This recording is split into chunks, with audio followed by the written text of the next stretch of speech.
ہے مدینہ چشمہ آب حیات، زندگی کو ہے مدینے میں ثبات۔ احادیث طیبات اور قرآن عظیم پر عمل اور اس پر اعتقاد وہ چاہیے جو صحابہ اکرام نے فرمایا اور ہمارے مشائخین اور اکابرین نے کیا۔ جو احادیث میں دعائیں وارد ہیں ان پر اگر پڑھی جائیں اور پھر اس پر آدمی مستقیم رہے، دل جمع رہے، تو پھر اسے کھٹکا نہیں، برکتیں اسے ملتی ہیں۔ دوسری طرف توجہ کی ضرورت نہیں۔ اس استقامت میں حضور سیدی اعلی حضرت رحمۃ اللہ تعالی علیہ کے اگر واقعات پڑھیں تو جا بجا ملتے ہیں کہ احادیث طیبات کی صرف انہوں نے اشاعت ہی نہیں بلکہ عمل کر کے بھی بتایا ہے کہ جو ایک مومن کا ایقان اور ایمان ہونا چاہیے، اسے بتایا کہ کس طرح ایک مسلمان کو اپنے نبی کے فرمان پر یقین رکھنا چاہیے۔ ایک صاحب حاضر ہوئے اور ان کے ساتھ منظر اسلام کے ایک طالب علم تھے۔ ایک کتاب بغل میں لائے، تسخیر خلائق کی، حاضر ہوئے، حضرت نے دیکھا تو ارشاد فرمایا کہ یہ کیا ہے؟ کہا ایک کتاب ہے۔ کہا اچھا کیا معاملہ ہے؟ کہا ایک عبارت ہے جس میں اشکال ہے، وہی میں پوچھنے کے لیے آیا ہوں، یہ مسخر کرنے لوگوں کی تسخیر کے لیے۔ حضور سیدی اعلی حضرت رحمۃ اللہ تعالی علیہ فرماتے ہیں اس کے ذخائر ہمارے پاس موجود ہیں،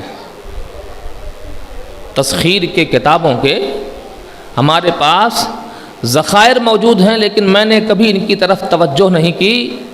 میں احادیث طیبات میں جو وارد دعائیں ہیں انہیں ہی پڑھتا ہوں، اور بحمدہ تعالیٰ ہماری ساری پریشانیاں اور ساری مشکلیں انہی کے ذریعے حل ہو جاتی ہیں۔ ہماری توجہ ان کی طرف نہیں پڑتی یا ہم ان کی طرف توجہ نہیں کرتے، ہم توجہ سرکار برقرار صلی اللہ علیہ وسلم ہی کی طرف کرتے۔ اس کے بعد فرمانے لگے کہ جس وقت میں والدین کے ساتھ حج کے لیے گیا، میری عمر تقریباً 23 سال کی تھی، اور واپسی پر شدید طوفان رہا، سمندر میں شدید طوفان رہا، اور وہ طوفان 1-2 گھنٹے نہیں بلکہ 3 دن مسلسل رہا۔ فرماتے ہیں 3 دن مسلسل رہا، اور میں نے سواری پر سوار ہونے سے پہلے، کشتی پر سوار ہونے سے پہلے جو احادیث طیبات میں دعا وارد ہے کہ اگر بندہ یہ دعا پڑھ لے اور پھر کشتی میں سوار ہو تو اس کشتی کو ڈوبنے سے اللہ تعالیٰ محفوظ فرما دیتا ہے۔ فرماتے ہیں میں نے وہ ساری دعائیں پڑھ لی تھیں، لیکن 3 دن کا وہ شدید طوفان، والدہ محترمہ کا اضطراب، بے چینی، یہاں تک کہ لوگوں نے کفن پہن لیے تھے کہ اب زندگی کی امید نظر نہیں آتی، کب یہ ہچکولے کھا کے ہم طوفان کے حوالے ہو جائیں، کہ اس سے پہلے حوالے ہوں، کفن پہن لیے تھے۔ فرماتے ہیں میں نے جب والدہ محترمہ کا اضطراب دیکھا، حالانکہ میں بڑے سکون و اطمینان میں تھا، لیکن جب میں نے والدہ محترمہ کا اضطراب دیکھا، بے چینی دیکھی، تو میری زبان سے بے ساختہ قسم نکل گیا۔ میں نے بقسم کہہ دیا کہ آپ گھبرائیں نہیں، واللہ یہ کشتی، یہ جہاز ڈوبے گا نہیں۔ فرماتے جب میں نے قسم میری زبان سے نکلا بے ساختہ، تو میں اپنے اوپر شرمندہ ہوا، اور پھر میں نے اللہ رب العزت کی طرف رجوع کی کہ میں نے قسم کھا لیا، قدرت والا تو ہے، اور پھر کہا کہ میں نے توبہ کی، حضرت عز و جل کی طرف رجوع کیا، اور پھر سرکار برقرار صلی اللہ علیہ وسلم کی طرف متوجہ ہوا، سرکار کی بارگاہ کرم سے استمداد کیا۔ فرماتے ہیں ابھی 2 گھڑی بھی نہ گزرا تھا کہ طوفان تھم گیا۔ البحر علا والموج طغا من بے کسطوفہ ہوش ربا، مجدھار میں ہوں۔ وہ پوری لمیات و ندیوں کی بحر پڑھیے اور اس میں اس کا ذکر کیا ہے، جگہ کی آنے دو یا ڈبو دو، اب تو تمہاری جانب کشتی تمہیں تو چھوڑی، لنگر اٹھا دیے ہیں۔ فرماتے ہیں کہ مجھ کو یقین کامل تھا ان احادیث طیبات کی دعاؤں پر جو وارد ہیں کہ سرکار نے کہا ہے تو سرکار کا فرمان صادق رہے گا۔ فرمایا محفوظ رہا۔ اور اس کے بعد جب والدہ محترمہ واپسی پر گھر پہنچیں، گھر پہنچنے کے بعد جیسے ہی قدم گھر میں رکھا، فوراً یہ جملہ کہا تھا کہ اللہ تبارک و تعالیٰ نے جو حج فرض تھا وہ ادا کروا دیے، اب دوبارہ ارادہ نہ کرنا۔ محبت میں کہ حج فرض کیونکہ وہ سختی دیکھی تھی، 3 دن کا شدید طوفان دیکھا تھا، اضطراب دیکھا تھا، کہا جو فرض تھا وہ ادا کروا لیا، اب دوبارہ میری زندگی میں ارادہ نہ کرنا۔ فرماتے ہیں لیکن کچھ دنوں کے بعد میرے برادر اصغر، چھوٹے بھائی ننھے میاں اور بڑے صاحبزادے حجت الاسلام جس وقت حج کا ارادہ کیے اور میں پہنچانے لکھنؤ تک آیا اور پھر وہاں سے واپس گیا۔ فرماتے ہیں واپس جب گیا تو وہ اضطراب، وہ بے چینی، حالانکہ ارادہ میرا نہیں تھا لیکن ایسی کیفیت اور ایسا اضطراب طاری ہوا کہ اب میں سرکار عالی پناہ میں حاضر ہو جاؤں۔ فرماتے ہیں پھر والدہ محترمہ کا وہ خیال آتا کہ انہوں نے منع کیا ہے اور نفلی حج والدین کی بغیر رضا کے نہیں کیا جا سکتا، یعنی اگر وہ منع کریں تو نفلی حج نہیں کر سکتے، حرام ہے، ان کی اطاعت ضروری۔ فرماتے ہیں لیکن اضطراب اور بے چینی اس طرح کی، فرماتے ہیں 2-3 روز اسی میں گزرے اور اس کے بعد میں نے دعائیں پڑھ کر والدہ محترمہ کی بارگاہ میں حاضری دی۔ عشاء وہ اولے وقت پڑھتی اور لیٹ جاتی، انہوں نے چادر اوڑھے آرام کر رہی تھیں اور میں پہنچا، فوراً قدم پہ سر رکھ دیا۔ جب میں نے سر قدم پر رکھا تو فوراً وہ گھبرا کر اٹھ بیٹھی اور پوچھا کیا معاملہ ہے؟ حضرت فرماتے ہیں کہ میں نے عرض کی سرکار کی بارگاہ کرم کی حاضری کا ارادہ ہے، اجازت دے۔ تو ان کے زبان سے جو پہلا جملہ نکلا وہ یہی تھا، اللہ حافظ۔ فرماتے ہیں کہ جیسے ہی انہوں نے کہا اللہ حافظ، میں فوراً باہر نکل گیا اور نکل کر میں نے ایک کو اسٹیشن بھیجا اور خود سواری کھڑی تھی، میں اس پر سوار ہو کے وضو کر کے سفر کی 2 دعائیں پڑھنی ہوتی ہیں وہ پڑھ کے باہر نکلا۔ وہاں سے میں نے ریزرو کرا کے بمبئی آنا تھا، میں نے تار لگا دیا۔ ہمارے لوگ جو نکلنے تھے وہ 1 دن پہلے کی باری تھی، آگرہ میں ٹرین لیٹ ہوئی، میں 1 دن لیٹ ہو گیا، یہاں تک کہ جب بمبئی اسٹیشن پہنچا تو لوگ لینے کھڑے تھے، انہوں نے کہا کہ اب شہر نہ چلیے بلکہ سیدھے کرنتیا چلیے، وہاں سے جانا ہوگا، چونکہ وہاں جو کچھ دوائیں دینی ہوتی تھیں 1 دن پہلے اور دوسرے دن سوار کر دینا تھا انہیں جہاز میں، اور یہ دن ہٹ چکا تھا۔ جمعرات کو ڈاکٹر نے دوائیں دے دی تھی اور جمعہ کو سب کو نکلنا، تب جمعہ کو حضرت پہنچے۔ فرماتے میں گھبرا رہا تھا کہ بفارے کا دن تو گزرا ہے، اب اپنوں سے بچھڑ جاؤں گا تو کیسے ہوگا؟ فرماتے ہیں لیکن میں نے احادیث طیبات پر وارد دعائیں پڑھی تھیں، یقین تھا کہ مجھ کو اللہ جل وعلا عطا فرمائے۔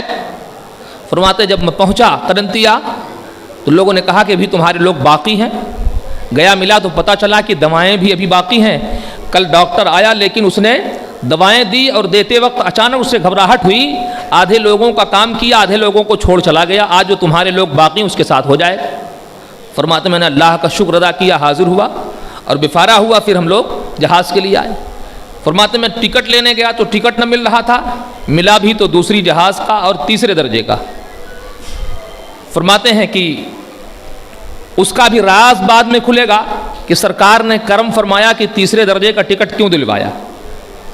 فرماتے ہیں اب جب جہاز کے قریب آئے، ٹکٹ مل گیا، تو یہ ڈھونڈنے لگا کہ کوئی اس جہاز کا تیسرے درجے کا آدمی مل جائے اور کوئی اس میں تیسرے درجے کا ہو تو اس کا ٹکٹ بدل دیں، بات کر کے یہ ٹکٹ اس کو دے دیں، وہ ٹکٹ ہم لے لیں، جو اس جہاز میں جانے والا ہو اس کو دوسرے میں کر دیں، دوسرے والے ٹکٹ اس سے ہم یہ لے لیں، اس جہاز کا ٹکٹ ہم لے لیں اس سے۔ فرماتے ہیں ایک ہمارے ہی ضلع کے ایک صاحب مل گئے، بہیڑی کے ملے، انہوں نے ہمیں ٹکٹ دیا تو ٹکٹ وہی تھا جو تیسرے درجے کا تھا۔ فرمایا اس طرح اللہ نے ہمیں خسارے سے، پیسے سے، نقصان سے بچایا، اور وہ ٹکٹ ہم نے ان کو دیا، وہ راضی ہو گئے۔ فرماتے ہیں اس میں جب بیٹھا اور بیٹھنے کے بعد کامران سے اترنا تھا، عدن کے قریب جب پہنچا تو میں نماز پڑھ رہا تھا۔ فرماتے ہیں اس وقت ایک عربی شخص حاضر ہوئے اور انہوں نے کہا کہ قبلہ یہ نہیں، اس سمت میں ہے۔ حضرت فرماتے ہیں کہ میں نے چونکہ پہلے ہی چیک کر لیا تھا، اس لیے میں نے اطمینان سے نماز مکمل کی، اس کے بعد وظیفہ پڑھا، اور وظیفے کے بعد بھی وہ بیٹھے رہے۔ جب میں وظیفے سے فارغ ہوا تو ان کی طرف متوجہ ہوا۔ جب ان کی طرف متوجہ ہوا تو ان سے پوچھا کہ ٹھیک ہے آپ بتائیں کہ ابھی سمت قبلہ کدھر ہے، ابھی قبلہ کس طرف ہے، یہ بتا دیں آپ۔ حساب لگایا انہوں نے۔ فرماتے ہیں پھر میں نے ہی حساب کیا اور بتایا کہ ابھی سمت قبلہ یہ ہے اور اس سے 10 منٹ پہلے سمت قبلہ یہ تھا۔ فرماتے ہیں جب میں نے حساب لگا کے دکھایا ان کو تو راضی ہو گئے کہ ہاں صحیح، آپ نے صحیح سمت پر نماز پڑھی۔ فرماتے ہیں آگے اترا، اترنے کے بعد اللہ کی مشیت اور مرضی کہ بخار اور اسہال سب کو ہونے لگا، اتنی سختی کہ وہاں تکلیف ہونے لگی۔ 10 دن کے بعد وہاں سے گزرنا تھا نکل کر۔ فرماتے ہیں نکلنے کے لیے ڈاکٹروں کی چیکنگ تھی، اگر بہترین صحت اچھی رہی تو ٹھیک ہے اور نہ رہی تو رک جانا ہوگا۔ فرماتے ہیں ننھے میں یہاں درد سے تکلیف تھی، ہم کو تو تکلیف نہ تھی لیکن مجھ کو بھی دست ہو رہی تھی۔ ننھے میاں نے چاہا کہ ڈاکٹر سے بتا دیں کہ ہماری طبیعت خراب ہے۔ اعلی حضرت رحمۃ اللہ تعالی علیہ فرماتے ہیں کہ ہم نے ان کو کہا کہ اسے خفا میں رکھو، اگر وہ تم کو مریض جان کے روک دیا تو حج کے دن قریب ہیں اور اگر حج میں نہیں پہنچ پائے تو کیسا نقصان ہوگا۔ کہا ہاں یہ بات تو صحیح ہے، یہ بڑا نقصان ہو جائے گا۔ فرماتے ہیں ٹھیک، اس حکیم کے آنے سے پہلے ہم کو اپنے حکیم سے کہہ لینے دو۔ یعنی یہ احادیث طیبات کی دعاؤں پر یقین اور اعتماد کس درجے۔ فرماتے ہیں کہ اس حکیم کے آنے سے پہلے ہم کو اپنے حکیم سے کہہ لینے دو۔ فرماتے ہیں میں اپنے کمرے سے باہر نکلا، تھوڑی دور جنگل کی طرف گیا اور پھر وہاں دعائیں کرنا شروع کیا۔ ابھی دعائیں کر ہی رہا تھا کہ سرکار بانسا کی اولاد سے حضرت علامہ غلام جیلانی، وہاں کے جانشین، اچانک وہ سامنے نظر پڑے۔ میں نے انہیں فال حسن سمجھا کہ اللہ نے کرم فرمایا، دعائیں قبول کر لی۔ فرمایا کہ ان سے سلام کیا، قریب بلایا اور ان سے بھی دعا کے لیے کہا کہ آپ بھی دعا فرما دیں، کیونکہ یہیں جانے سے ساتھ ہو گئے تھے۔ فرماتے ہیں دعا کی، اور دعا کے بعد جب ہم لوگ واپس اپنے کمروں میں آئے تو دیکھا کہ سب کو صحت مند اور بالکل ایسا لگا کہ پہلے ان کو تکلیف تھی ہی نہیں۔ اور پھر فرماتے ہیں وہاں سے تقریباً 2-3 کلومیٹر پیدل چل کر جانا تھا سمندر کے قریب، سب کے سب وہاں تک پیدل چل کر بآسانی وہاں تک پہنچے۔ اور وہاں سے جدہ پہنچنے کے بعد بھی فرماتے ہیں جب گزرنا ہوا تو ایک راستہ ایسا تھا کہ 2 روی تھا، دونوں طرف سے بندی تھی اور بہت تنگ راستہ، اور اس میں مردوں کی بھیڑ۔